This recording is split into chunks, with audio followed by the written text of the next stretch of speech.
Todos los periodos históricos presentan sus propios desafíos, sus propios problemas y sus propias soluciones. Pero me atrevería a decir que el Renacimiento destaca por muchas razones. Y luego pretendo que al final de esta charla quede claro por qué. A principios del siglo XV se empiezan una serie de revoluciones que realmente no solo afectaron a la vida de las personas que vivieron en aquella época, sino que se han seguido trasladando hasta nosotros. Y una de estas primeras revoluciones implicó un cambio de paradigma y tiene que ver con la exploración geográfica. El cambio de los horizontes de las personas que vivieron en aquella época, que cambió para siempre la percepción que tenían de la realidad, empezando por las islas del Atlántico. Y esto, aunque parezca que tiene una relación lejana con nuestra propia experiencia, sin embargo, como he dicho antes, ha influido y sigue influyendo de manera determinante.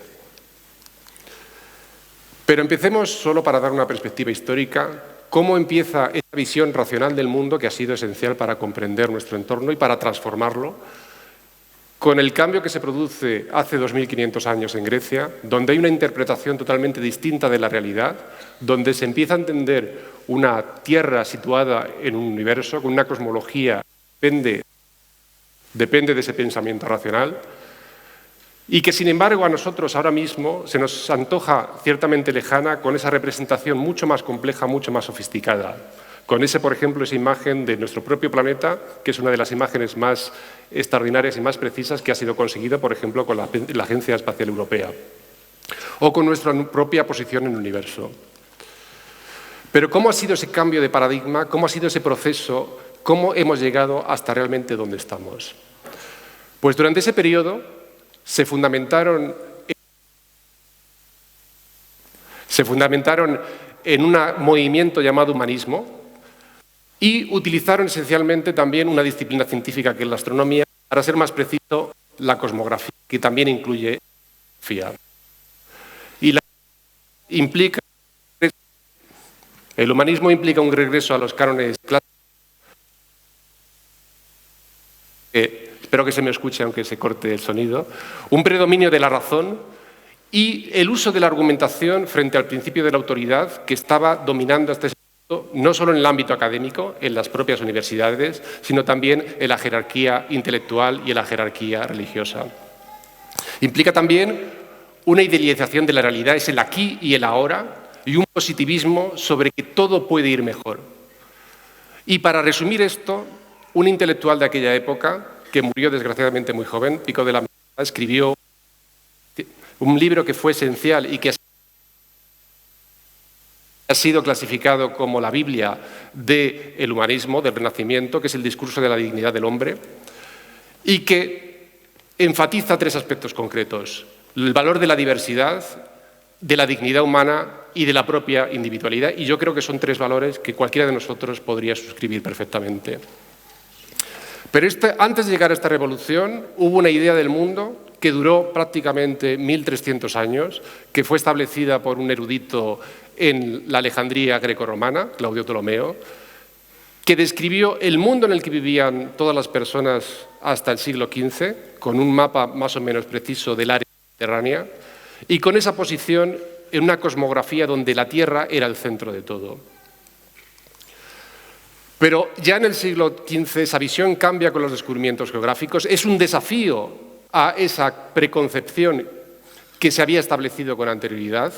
Se perfila un mundo mucho más amplio, con nuevos continentes, con nuevos mares, nuevas civilizaciones, que son influidas y de hecho es la primera revolución global que afecta a todas las personas en este planeta, para bien y para mal, y que, como he dicho, provoca ese desafío intelectual que necesitaba nuevas respuestas.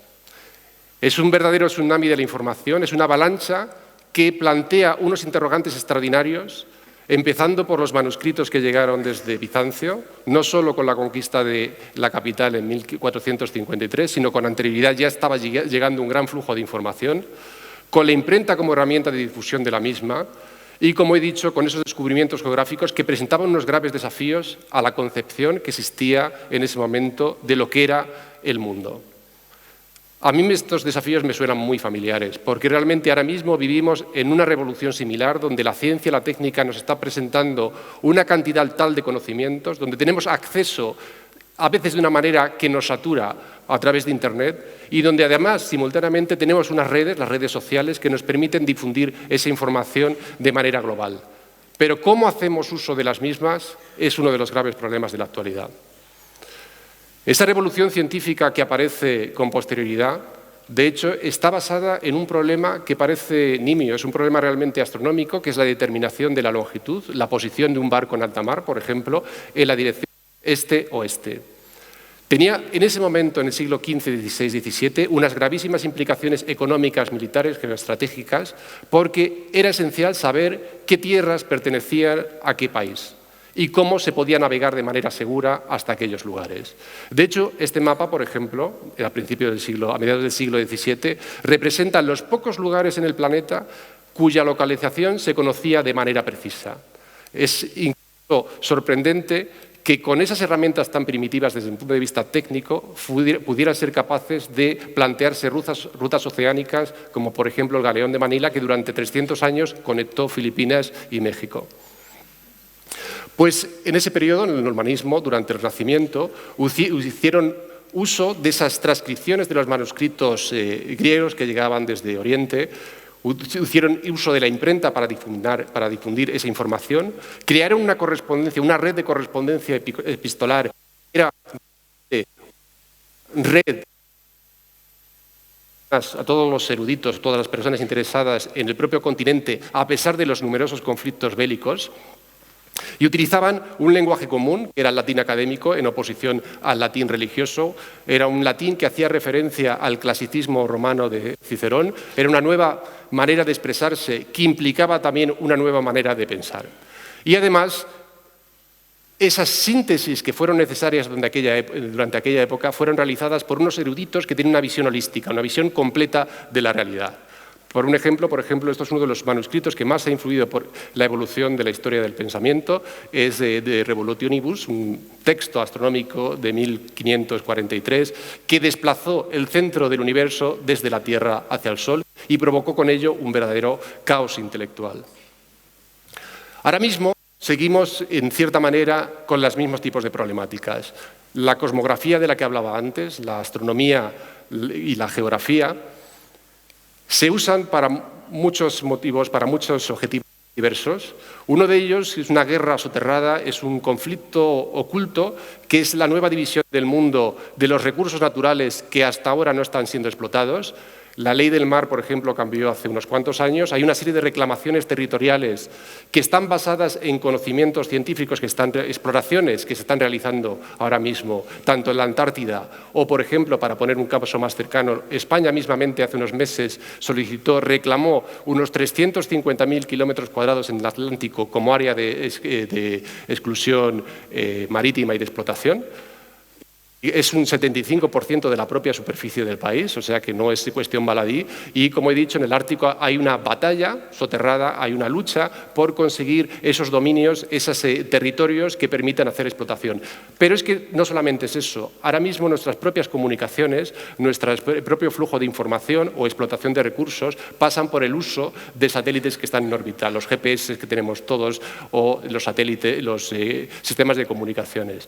Y esa comunicación depende de la localización en órbita, en diferentes órbitas muy específicas cuyas posiciones se están acabando y, de hecho, hay problemas ahora mismo en la alta atmósfera y las órbitas más cercanas porque hay interacción, hay conflicto para conseguir, para posicionarse esas localizaciones y poder comunicar o poder investigar o poder sencillamente explotar económicamente. Ahora mismo tenemos dos graves problemas desde nuestra perspectiva. Uno de ellos es el cambio climático, que nos está influyendo de manera determinante ahora. No tenemos que esperar 2 años, no tenemos que esperar ni siquiera 2 décadas para sufrir esas consecuencias. Esta misma tarde disfrutamos de un tiempo magnífico, pero también la contrapartida es que pagamos un grave precio por ello. Y, como he dicho al principio, hay un gran volumen de información que nos satura, que es casi imposible manejar.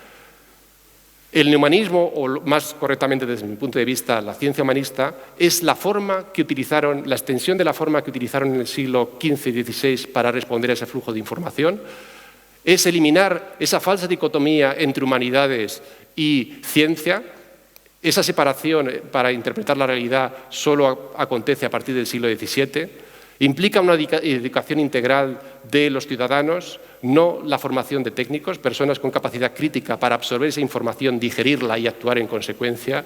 Y, sobre todo, implica la actuación basada en unos principios esenciales que son una ética personal y cívica. Así que, volviendo al discurso de la dignidad del hombre de Mirándola, me gustaría enfatizar que esas herramientas son la diversidad, esa dignidad humana y esa individualidad que nos permitirá atacar esos problemas que son acuciantes y que están aquí ahora. Muchas gracias.